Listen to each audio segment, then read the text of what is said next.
नमस्कार, धुआंधार खबरों के ताज़ा तरीन बुलेटिन में आपके साथ मैं हूं मीनाक्षी जोशी। नमस्कार, आपके साथ मैं हूं दीपिका यादव। हम फिर से ले आए हैं तेवर, एक्शन और ब्रेकिंग न्यूज से भरपूर बिल्कुल नया बुलेटिन लेकर अभी। यानी आपके शहर की हर वो खबर जो इस वक्त सुर्खियों में है, आपको मिलेगी अभी। आज खबरों में बात करेंगे देश भर में कैसे दिख रही है रामनवमी की रौनक। बंगाल में आज कैसे निकलेगी रामनवमी पर 5000 शोभा यात्रा। कोलकाता में कैसी है हिंदू संगठन की तैयारी। एलपीजी सिलेंडर के बाद कैसे शहर शहर फैल रही है पेट्रोल पर अफवाह। साथ ही आपको दिखाएंगे खाड़ी युद्ध का पूरा अपडेट। क्या ईरान ने मार गिराया अमेरिका का F-18 फाइटर जेट।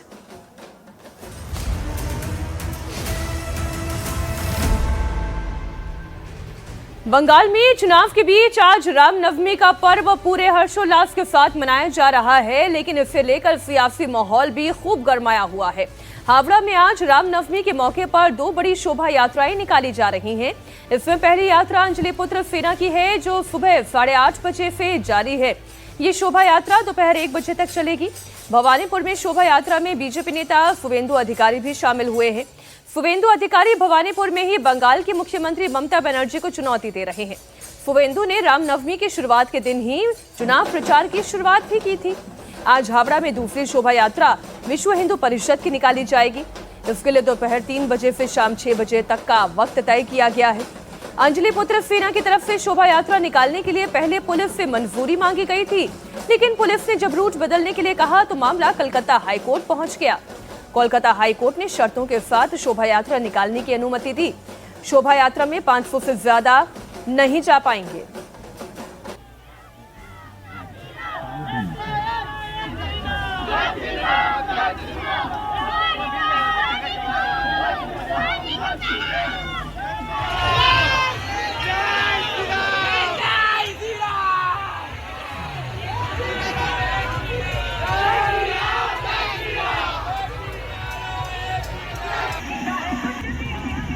ये 6 तस्वीरें इस वक्त आप देख रहे हैं। शोभा यात्रा में 500 से ज्यादा लोगों के जाने पर पाबंदी है। साथ ही हथियार न ले जाने की भी बात कह दी गई है। इसके बावजूद कुछ तलवारें दिखाई दे रही हैं। अब इस पर कानूनी रूप से क्या एक्शन लिया जाता है वो आगे की बात है, लेकिन पश्चिम बंगाल में चुनाव के बीच इस तरीके की तस्वीरें शोभा यात्रा से जुड़ी हुई, और वो भी तब जब चुनाव अपने चरम पर है, जब ममता बनर्जी जय मां काली जय महाकाल के साथ ईद की शुभकामनाएं भी दे रही हैं। इस बीच शुवेंदु अधिकारी थोड़ी देर पहले भवानीपुर में शोभा यात्रा में शामिल हुए। उनके समर्थक पूरी तरह से जोश में नजर आ रहे हैं।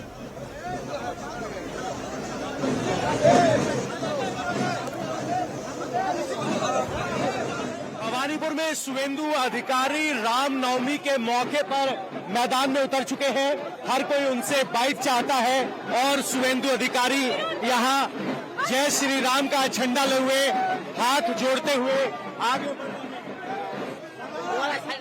हाईकोर्ट बीजेपी के पोस्टर लगे, शुवेंदु अधिकारी आगे बढ़ गए हैं, अगुवाई कर रहे हैं। पीछे आप देखेंगे तो महिलाएं हैं, ढोल लगाने के साथ बंगाली संस्कृति को दिखाते हुए यहाँ लोग हैं, और ये पीछे तक का मेला जाता है। शुवेंदु अधिकारी आज रामनवमी के मौके पर यहाँ भवानीपुर में जय श्री राम का झंडा लेकर रामनवमी की पदयात्रा कर रहे हैं। उनके साथ साधु संत समाज है और यहाँ बड़ी संख्या में पुजारी भी इस रामनवमी की पूजा में शामिल होने के लिए पहुंचे हैं।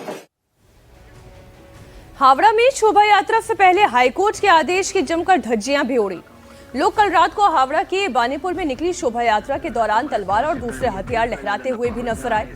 8 किलोमीटर लंबी शोभा यात्रा में राम नाम की गूंज के साथ लाठी डंडे, तीर, तलवार, कई हथियार देखने को मिले। कलकत्ता हाईकोर्ट ने साफ शोभा यात्रा के दौरान हथियारों को ले जाने पर रोक लगाई है, लेकिन शोभा यात्रा में शामिल लोगों पर इस आदेश का कोई असर दिखाई नहीं दिया।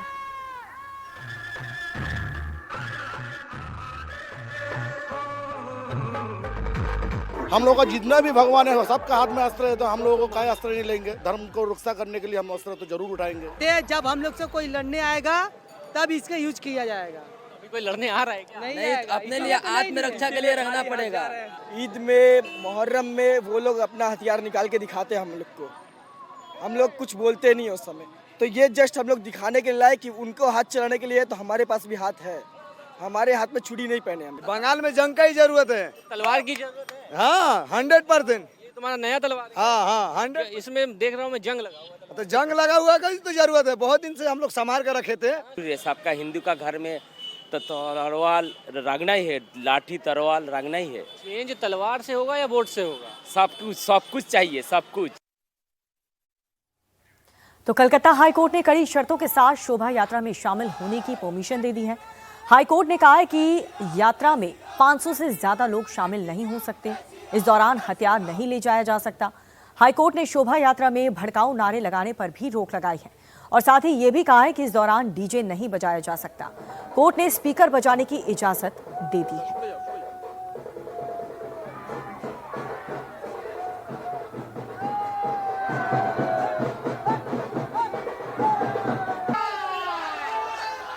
तो पश्चिम बंगाल के अलग अलग शहरों में शोभा यात्रा निकाली जा रही है। हावड़ा की ये तस्वीर आपको दिखा रहे हैं, जहां पर रामनवमी जुलूस के लिए कई शर्तें भी प्रशासन द्वारा रखी गई हैं। अभी एक बड़ी खबर आ रही है। बंगाल में रामनवमी के लिए भारी सुरक्षा लगाई गई है। कोलकाता हावड़ा में 7500 पुलिस वाले तैनात किए गए हैं। हथियारों के साथ जुलूस निकालने पर पाबंदी है। संवेदनशील इलाकों पर पुलिस सीआरपीएफ की टुकड़ियां भी तैनात की गई हैं। तो ये बड़ी खबर आपको बता रहे हैं, हथियारों के साथ जुलूस निकालने पर पाबंदी पूरी तरह से लगा दी गई है। परमिशन प्रशासन की तरफ से दे दी गई है। 500 से ज्यादा लोग इकट्ठा नहीं हो सकते, किसी के पास भी हथियार नहीं हो सकता। हालांकि म्यूजिक की परमिशन यहां पर दे दी गई है, लेकिन इन सब के बीच कड़ी सुरक्षा के बीच ये शोभा यात्रा निकाली जा रही है।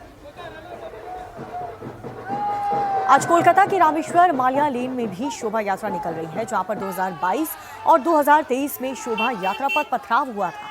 इस बार यात्रा में शामिल लोग बदलाव की बात कर रहे हैं और ये कह रहे हैं कि इस बार राम को लाना है। नामा 2022 और 23 में हुआ था। तो कुछ है असामाजिक तत्व जो है, जिन्हें रामनवमी के शोभा यात्रा से परेशानी होती है, तो इसलिए पत्थरबाजी हुई थी हमारे शोभा यात्रा पे। हमारे में कोई मतभेद नहीं है। जो एक छोटे प्रोपोगेंडा बनाया जाता है वो चुनाव की वजह से, लेकिन जो सनातनी है वो हिंदू है, उसमें बैंक मतभेद कैसे? मतभेद देखिए, ये हम सबको एक साथ मिलकर आना होगा। इसके लिए खिलाफ देखिए, यहाँ के मुख्यमंत्री जो है, एक तरह से कहती है कि भड़काती है एक समाज को, विशेष समाज को भड़काती है कि हम लोग कुछ सेकंड लगे उनको भड़का देंगे, तो ये कर देंगे वो कर देंगे। लेकिन देखिए, यहाँ हिंदू बंगाली सब हम लोग एक मिलकर रहते हैं। यहाँ पे ना किसी में मतभेद है ना कुछ है, बस ये कुछ विपक्ष लोग हैं जो मतभेद पैदा करने की कोशिश करते हैं। हम लोग सभी एक है, सनातनी है, और हम लोग सब एक साथ मिलकर बहुत खुशी से रहते हैं। तो अभी यहाँ पे इतना हिंसा कुछ पॉलिटिकल कारण से बढ़ाया जा रहा है। हमारे जो अंजनी पुत्र सेना है, ये एक ऐसा संस्था है कि इस सबको जोड़ने का काम करता है। जैसे कि बहुत जगह प्रोपोगंडा चल रहा है कि बंगाली वर्सेस बिहारी, बिहारी वर्सेस जो भी मतलब धर्म को लेकर राजनीति किया जा रहा है, तो हमें ये सब चक्कर में नहीं पड़ना है। हमारा अंजनी पुत्र सेना जो है, ये हमें सब एक साथ जोड़ रहा है। बंगाली हो, हिंदू हो, कुछ मुस्लिम भाई भी हो सकते हैं। यहाँ पे जो भी राष्ट्रवादी होते सब भी जुड़ते हैं हम लोगों से। हम लोग भी कहीं ना कहीं जो है सबसे जुड़ते हैं, कोई भेदाभेद नहीं है यहाँ पे। भवानीपुर में रामनवमी जुलूस के दौरान माहौल तो पूरी तरह भगवा ही दिखाई दिया। सड़कों पर सैकड़ों की संख्या में लोग झंडों के साथ दिखाई दिए। कलाकार बंगाल का पारंपरिक ढोल नगाड़ा बजा रहे थे। महिलाएं कलश लेकर पहुंची, लेकिन माहौल पर सियासी असर भी था। हावड़ा में रामनवमी की शोभा यात्रा निकल रही है और इस शोभा यात्रा में तमाम लोग यहाँ पर मौजूद हैं। आप देखिए, जय श्री राम का झंडा, जय श्री राम का उद्घोष। और कहाँ से आए हैं इन लोग से हम बात करते हैं। क्या नाम है आप? शंभू मान्ना। कहाँ से आप? हमारा सलकिया से, हरगन बाजार, ये उत्तर हावड़ा में है। हाँ, हर बार इससे भी और भी ज़्यादा होगा, क्योंकि अभी सब सनातन धर्म जाग उठा है और ज़्यादा होगा। बदला तो होगा, परिवर्तन तो आएगा, आ रहा है और भी आएगा। देखिए, थोड़ा रुकिए, और भी आएगा। क्या नाम है सर आपका? राजू दास, नॉर्थ हावड़ा मंडल 1 का ही। हाँ, हावड़ा के। इस बार माहौल बहुत अच्छा है। इस बार एकदम भगवा खिलेगा ही खिलेगा, 100% खिलेगा।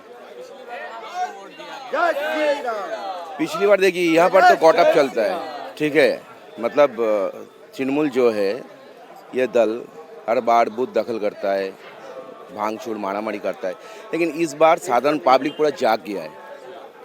इस बार मतलब भारतीय जनता पार्टी आके ही रहेगा, नहीं तो साधारण इंसान का जीना मुश्किल हो जाएगा। अब आना ही है। जय श्री राम। क्या नाम है सर आपका? हमारा नाम विद्युत सरकार। साहब रहने वाले कहाँ के हैं आप? यहाँ के हैं? बाबूडंगा ही था कि जी हाँ।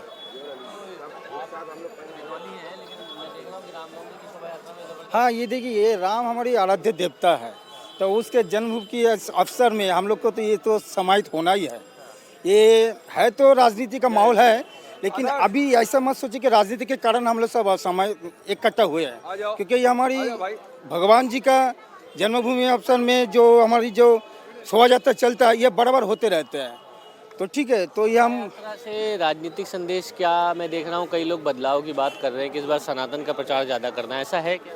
देखिए, सनातन की बात जो आप बोल रहे हैं, सनातन तो सनातन का बात इकट्ठा तो एक साथ होंगे, वो तो स्वाभाविक बात है। देखिए, चुनाव का माहौल तो अभी पूरा सनातनी के फौरे में है, ये तो सब कुछ चल रहा है, सबको मालूम है, ये बोलने का अवसर नहीं रखता है। फिर भी बोलेंगे, अभी जो बंगाल का हालत है इसमें खूब जरूरी है परिवर्तन, ठीक है, हर तरफ से परिवर्तन, क्योंकि राजनीति माहौल अगर ठीक ठाक चलेगा तो समाज ठीक ठाक चलेगा। हमारे सहयोगी मनीष भट्टाचार्य हावड़ा से ही हमारे साथ जुड़ गए हैं। मनीष, आप तो माहौल देख रहे हैं, इतने लोगों से बात कर रहे हैं, क्या समझ में आ रहा है इस बार वहां की सियासी लड़ाई कितनी दिलचस्प है? देखिए, बिल्कुल इस बार जो लोग हैं वो ये कह रहे हैं कि रामनवमी की शोभा यात्रा सिर्फ धार्मिक प्रचार नहीं है, बल्कि इसको एक बदलाव की बयार से हमें जोड़ना है, और यही वजह है कि रामनवमी की शोभा यात्रा में जम के भीड़ हो रही है। मैं इस वक्त हावड़ा में मौजूद हूँ। ये वही जगह है, आप देखिए, जो 2022 और फिर 2023 दोनों बार इसी शोभा यात्रा पर पथराव हुआ था और उसके बाद बवाल हुआ था। लिहाजा इस बार इनको बहुत ज़्यादा लोगों को आने की अनुमति नहीं मिली है, 500 ज़्यादा लोगों को, और लोग जो है बहुत यहाँ पर लिमिटेड हैं, लेकिन बहुत बड़ी तादाद में सुरक्षा बल यहाँ पर तैनात किया गया है, सीआरपीएफ और जो पुलिस है। लोग यहाँ के, उनसे हम बात करते हैं। 2022 और 2023 में तो यहाँ पर बहुत जम के बवाल हुआ था। इस बार आप लोग रामनवमी में क्या कर रहे हैं, किस तरीके से बदलाव चाह रहे हैं? बदलाव चाह रहे हैं। रामनवमी में जुलूस ढंग से शोभा यात्रा निकले, फोर्स वगैरह दिए हुए हैं गवर्नमेंट ने, और हमारे संस्था के द्वारा सामाजिक कल्याण के लिए 2 समाज के लिए एम्बुलेंस अंजनी पुत्र सेना की तरफ से तो एम्बुलेंस का जो तमाम देखिए यहाँ पे जितने भी लोग हैं वो इस बार इस अंजनी पुत्र की जो सेना आप लोगों की निकल रही है रामनवमी शोभा यात्रा में, पिछली बार 2022-23 में तो पथराव हुआ था, लिहाजा आप क्या चाह रहे हैं, आप लोग यहाँ से क्या मैसेज जाना चाहते हैं? हम लोग बस यही चाहते हैं कि हमारा जो अंजनी पुत्र सेना का यात्रा है वो संपूर्ण तरीका से, यूथ कितना मोटिवेटेड है, क्या बदलाव चाह रहा है? क्या तो रहा है, बहुत डेवलप करने का बहुत जरूरत भी है, हर चीज पे बहुत कमी है। ठीक है, आप लोग भी थे क्या पिछली बार जब 2022-23 में पथराव हुआ, और अब इस बार तो बड़ी सुरक्षा में यहाँ पर निकल रहा है सारा पोजीशन? बहुत अच्छा से निकल रहा है, हम लोग को बहुत अच्छा। बदलाव का क्या माहौल है, कितना बदलाव आप लोग चाह रहे हैं यहाँ? और बदलाव चाह रहे हैं, मैंने बस ये तमाम जितने भी लोग हैं इस बार जय श्री राम के नारे लग रहे हैं यहाँ से, हावड़ा से, क्या कहेंगे आप, क्या किस तरीके का बदलाव चाह रहे हैं? एकदम इस साल तो एकदम बीजेपी आना चाहिए, यहाँ पर बदलाव होना चाहिए। क्यों? एक बार तो होना ही चाहिए। दीदी का राज 15-20 साल हम लोग देख लिए हैं, अब की बार बीजेपी को ही देखना चाहते हैं। यहाँ पर क्या बदलाव लेकर आना चाहती है बीजेपी यहाँ पर? जी मनीष, तो कैसा माहौल है अभी शोभा यात्रा का, वो तो आपने तस्वीरों के जरिए दिखा ही दिया। बहुत बहुत शुक्रिया आपका इस जानकारी के लिए। तो बंगाल में रामनवमी को लेकर के पहले से ही माहौल काफी गरमाया हुआ है। इस बीच मुर्शिदाबाद में बाल्टी में मिले 20 से अधिक जिंदा बम बरामद हुए हैं। फरक्का इलाके में शिवनगर गांव के समीप एक झाड़ी से पुलिस ने एक थैले में रखे हुए दर्जन भर बम बरामद किए हैं, जबकि शमशेरगंज थाना क्षेत्र के महिस्तापुर और गोविंदोपुर के बीच एक खेत से एक जार में रखे हुए करीब 1 दर्जन बम बरामद हुए। सूती थाना क्षेत्र के लश्करपुर में भी आम बगीचे में से एक जार में रखे हुए बम स्थानीय पुलिस ने बरामद कर लिए हैं। पुलिस ने सभी जगहों पर पाए गए बमों को निष्क्रिय कर दिया है। पुलिस ये पता लगाने में जुटी हुई है कि इसके पीछे कौन कौन शामिल है। कहीं ये चुनावी माहौल को खराब करने की कोई साजिश तो नहीं है। ये तस्वीरें आप देख रहे हैं अलग अलग जगह, कहीं आम के खेत में तो कहीं किसी खेत में इस तरीके से दर्जन भर से ज्यादा बम बरामद किए हैं। अब चुनाव के दौरान माहौल खराब करने के लिए अक्सर बमबाजी की घटनाएं, मारपीट की घटनाएं सामने आती हैं, तो कहीं ऐसा तो नहीं ये साजिश अंजाम दी जाने से पहले ही प्रशासन की सजगता में ये ध्वस्त कर दी गई। बंगाल में आज रामनवमी की धूम है, लेकिन उत्तर प्रदेश में कल रामनवमी मनाई जाएगी। उसके पहले अयोध्या में श्रद्धालुओं का पहुंचना भी शुरू हो चुका है। देश के कोने कोने से लोग अयोध्या पहुंच रहे हैं। अयोध्या का पूरा माहौल इस वक्त भक्ति के रंग में रंगा हुआ है। पूरे देश में रामनवमी की धूम है, लेकिन अयोध्या में रामनवमी का अलग रंग दिखाई दे रहा है, क्योंकि अयोध्या प्रभु राम की नगरी है। पूरा अयोध्या सजकर तैयार है रामनवमी के लिए। बहुत सारे श्रद्धालु आए हैं। ये राम मंदिर जाने का रास्ता है और यहाँ दर्शन के लिए भीड़ लगी है, क्योंकि हर श्रद्धालु चाहता है कि वो भगवान राम के दर्शन कर ले। आपका नाम क्या और कहाँ से आई है? मेरा नाम अनुरूपा पांजा है। मैं वेस्ट बंगाल आसनसोल से आई हूँ। अच्छा, दर्शन हो गए? नहीं, अभी जा रहे हैं। तो क्या था कि रामनवमी में यही दर्शन करें? हाँ, वो तो हर कोई का इच्छा रहता है। इस साल प्रभु ने बुलाया तो हम आ गए। पहली बार आए आज? हाँ, पहली बार।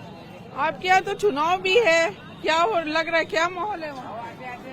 माहौल देखिए, राजनीति का कोई बात हम नहीं करना चाहते हैं। माहौल हमें पता भी नहीं है। ऐसे क्या लग रहा है कि ममता बनर्जी दोबारा जीत पाएंगी या बीजेपी जो कोशिश में है वहाँ सरकार बनाने की वो कामयाब हो? मुझे कोई आइडिया ही नहीं है। आइडिया नहीं है। आपका नाम क्या, कहाँ से आए? मेरा नाम श्रेष्ठा हाजरा है और हम वेस्ट बंगाल आसनसोल से आए हैं। वेस्ट बंगाल से आए। यहाँ दर्शन के लिए पहले भी आई है या इस बार? नहीं, ये पहली बार आए हैं हम लोग। क्या मन में भाव आ रहा है रामनवमी में जब आप देखेंगे, दर्शन करेंगे प्रभु राम की जो मूर्ति है, जो ग्राउंड फ्लोर पे है, फिर आप प्रथम तल पे जाएंगी तो वहाँ पूरा राम दरबार सजा है। नीचे तो बालक राम है, ऊपर भगवान राम, राजा राम है। हाँ, तो हम लोग आज बहुत ही एक्साइटेड है। जैसे कि ऐसे मतलब ये हम लोग का पहली बार आए हैं, तो पहले रामनवमी यहीं सेलिब्रेट करना चाहते हैं। हम लोग बहुत ही एक्साइटेड है। आप भी वहीं से आइए, नाम बताइए। हाँ, हम इसका बहन है, हम भी वेस्ट बंगाल से आए। तो किस तरह से रामनवमी तो आप लोग हर साल मनाते होंगे, इस साल कैसे? इस साल अलग तो एक फीलिंग्स है ही, क्योंकि वहाँ पर तो ये तो नहीं होता। ये राम मंदिर है, यहाँ पर देखते हैं क्या होता है आगे।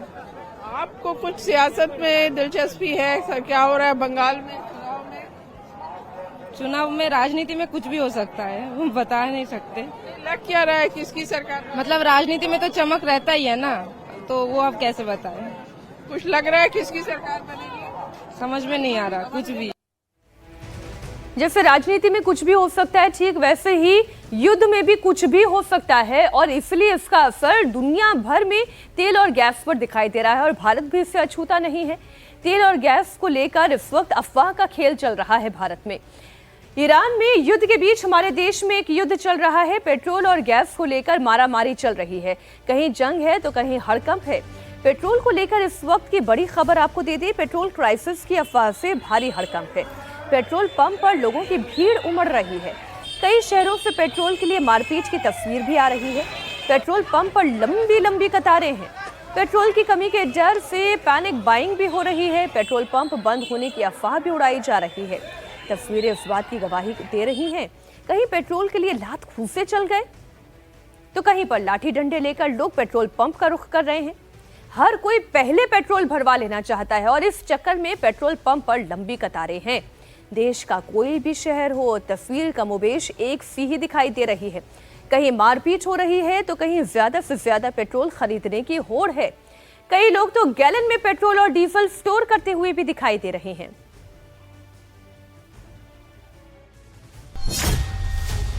पेट्रोल एलपीजी सिलेंडर कैसे एक्टिव अफवाह गैंग।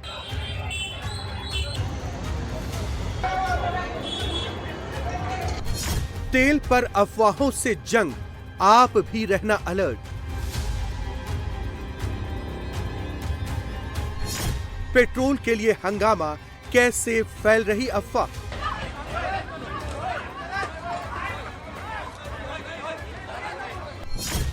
सिलेंडर पर हड़कंप, शहर शहर क्या सिचुएशन।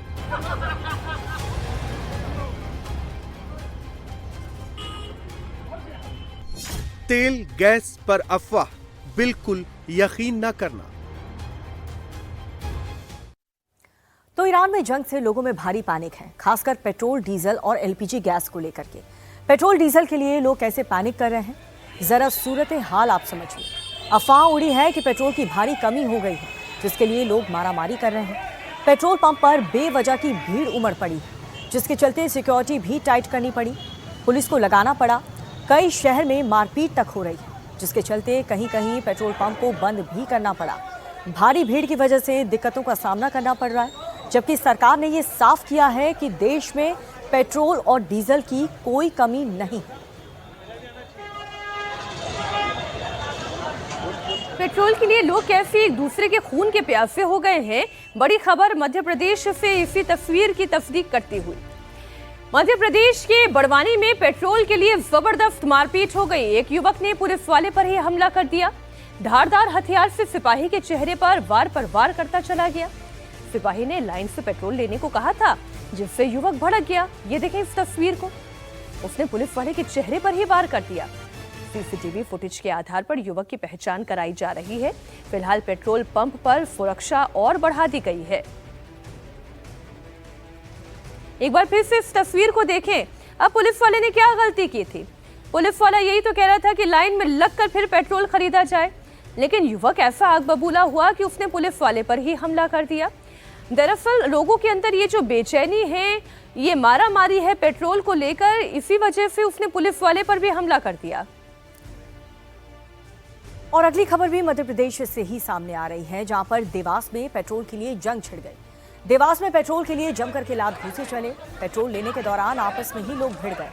देवास के देवली रोड पर पेट्रोल पंप में लोगों ने एक दूसरे पर हमला कर दिया। काफी मशक्कत के बाद इस पूरे मामले को शांत करवाया गया। आप देख सकते हैं पहले पेट्रोल भरवाने के जद्दोजहद में किस तरह से आपस में लोग भिड़ते हुए नजर आ रहे हैं। मध्य प्रदेश के दो अलग अलग जिलों की तस्वीरें हमने आपको दिखाई। ये देवास की तस्वीर भी आप देख लीजिए, किस तरह से आपस में ये लोग लड़ते भिड़ते हुए नजर आ रहे हैं, ताकि पहले पेट्रोल वो भरा सके। इतनी पैनिक बाइंग इस वक्त पूरे देश में मची हुई है, जबकि सरकार ये कह चुकी है कि पर्याप्त मात्रा में स्टॉक है, किसी प्रकार की कोई कमी नहीं है, ना ही कोई दिक्कत भविष्य में आएगी। बावजूद इसके हर तरफ लोग पैनिक बाइंग करते हुए नजर आ रहे हैं।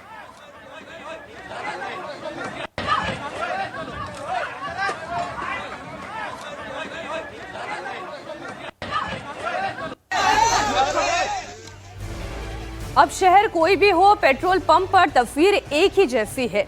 चिंता की बात यह है कि लोग एक दूसरे पर हमला करने पर बेताब हैं। बड़ी खबर यूपी से है। पेट्रोल के लिए यूपी के सिद्धार्थनगर में भी मारपीट हुई है। पहले पेट्रोल लेने के लिए एक दूसरे पर लोगों ने हमला कर दिया। पुलिस के सामने ही लोगों ने मारपीट शुरू कर दी। लोगों का कहना है कि पेट्रोल के लिए कई दिनों से वो लगातार चक्कर लगा रहे हैं, जिसकी वजह से उन्हें बड़ी परेशानी हो रही है।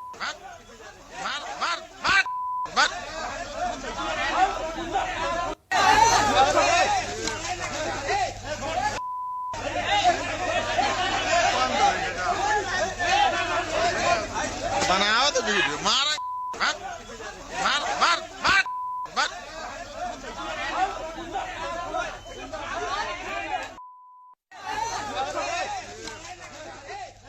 गैस की तो लाइन हम लोग कम से कम 3 दिन लगाए थे, उसके बाद जाके गैस हम लोग को मिला।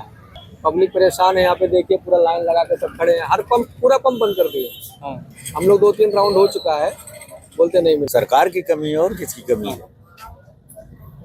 अब सरकार की कमी ही मानी जाएगी। जब सरकार हमारा जिम्मेदार है तो और किसकी कमी है? पूर्ति तो उसी को करना है। कहीं जंग तो कहीं हुड़दंग, पेट्रोल के लिए लोगों में भारी अफरा तफरी का माहौल है। एक तस्वीर उज्जैन से भी आई जो आपको हैरान कर देगी। उज्जैन में पेट्रोल पंप पर रात भर से भारी भीड़ लगी है। कई किलोमीटर लंबी लाइनें लगी हैं। पेट्रोल पंप पर पुलिस सिक्योरिटी लगानी पड़ गई। पेट्रोल पंप बंद होने की अफवाह से अफरा तफरी का माहौल हो गया। लोग ज्यादा से ज्यादा पेट्रोल खरीदने की होड़ में हैं, जबकि अधिकारियों का कहना है कि जिले में पेट्रोल डीजल की कोई कमी तो है ही नहीं। पैनिक करने की कोई जरूरत नहीं है।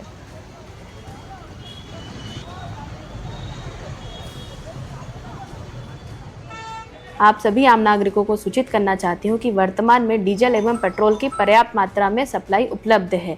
वर्तमान में जिले में 16,000 किलोलीटर पेट्रोल एवं 25,000 किलोलीटर डीजल उपलब्ध है। सभी पेट्रोल पंप से सुचारू रूप से डीजल एवं पेट्रोल की सप्लाई संचालित है। आप सभी से अनुरोध है कि कृपया पैनिक बाइक नहीं करें एवं अफवाहों पर ध्यान नहीं दें। जिले में सुचारू रूप से डीजल एवं पेट्रोल उपलब्ध है।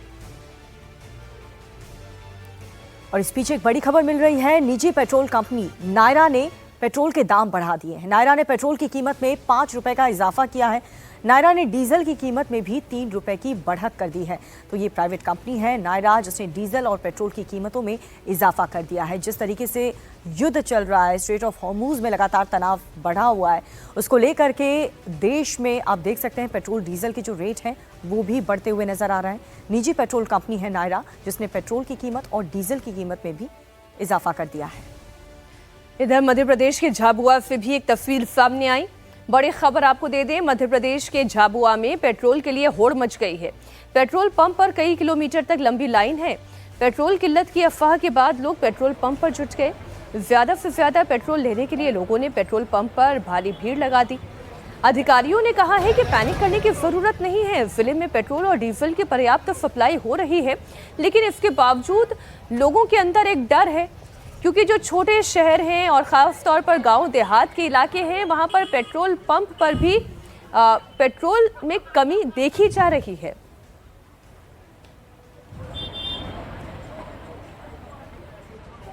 पेट्रोल और डीजल की कोई कमी नहीं है।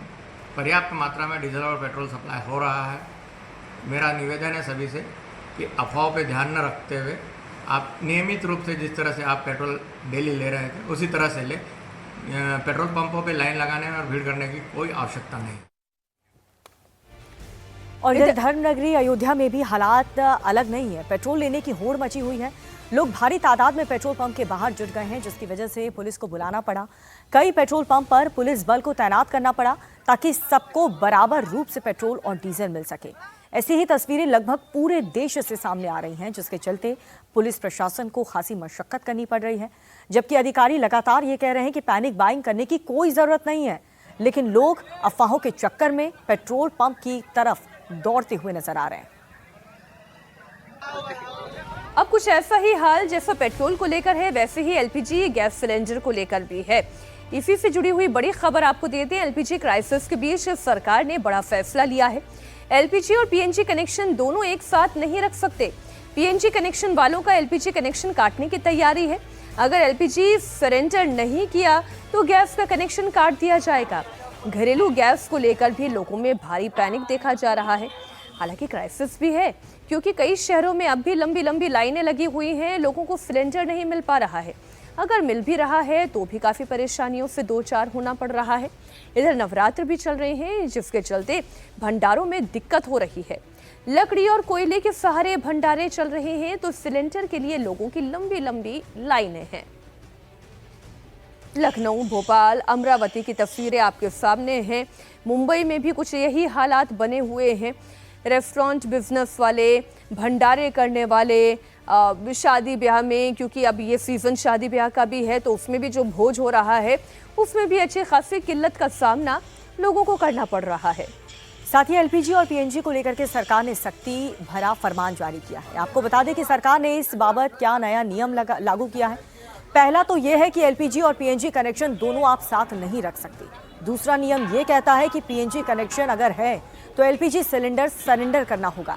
तीसरा यह है कि अगर सरेंडर नहीं किया तो एलपीजी कनेक्शन आपका काट दिया जाएगा। तो सख्त फरमान यहाँ पर सरकार की तरफ से जारी कर दिया गया है, जिसको हर किसी को फॉलो करना होगा। घरेलू गैस को लेकर अफवाह का बाजार भी गर्म है। इस बीच आपको ये जानना चाहिए कि क्या सच है और क्या अफवाह है। कहा यह जा रहा है कि बुकिंग की समय सीमा बदलेगी, लेकिन ये अफवाह है। खबर यह भी उड़ी कि ये समय सीमा बढ़ाकर 35 दिन कर दी जाएगी, लेकिन ये भी कोरी अफवाह है। सही खबर यह है कि 2 सिलेंडर के बीच में बुकिंग की समय सीमा 25 दिन की होनी चाहिए और ग्रामीण इलाकों में यही गैप 45 दिनों का होगा। जो 9 मार्च को सरकार ने तय किया था वही सही खबर है। अच्छा, एक खबर और है कि पीएनजी और एलपीजी कनेक्शन दोनों को एक साथ नहीं रखा जा सकता। ये कालाबाजारी को रोकने के लिए और सिलेंडर्स की होर्डिंग को रोकने के लिए कदम उठाया गया है। अगर पाइपलाइन के जरिए गैस आपको मिल रही है तो फिर सिलेंडर का क्या काम है? आपको सिलेंडर सरेंडर करना होगा। एलपीजी को लेकर जो अफवाहें उड़ रही हैं वो हम आपके सामने रख रहे हैं। बुकिंग की समय सीमा नहीं बदल रही है। 2 सिलेंडर के बीच में बुकिंग की समय सीमा 25 दिन शहरी इलाकों में और ग्रामीण इलाकों में 45 दिन रखी गई है। पीएनजी है तो एलपीजी नहीं रख सकते, एलपीजी है तो फिर पीएनजी का कनेक्शन नहीं मिलेगा। हालांकि बड़े महानगरों में एक जोर जरूर देखा जा रहा है लोगों का। ज़्यादा से ज़्यादा लोग अब पीएनजी की तरफ स्विच कर रहे हैं, वो पीएनजी कनेक्शन लेना चाहते हैं। लेकिन अगर पीएनजी कनेक्शन आप ले रहे हैं तो ऐसे में आपको एलपीजी सिलेंडर को सरेंडर करना होगा। दोनों सुविधाएं आप नहीं रख सकते।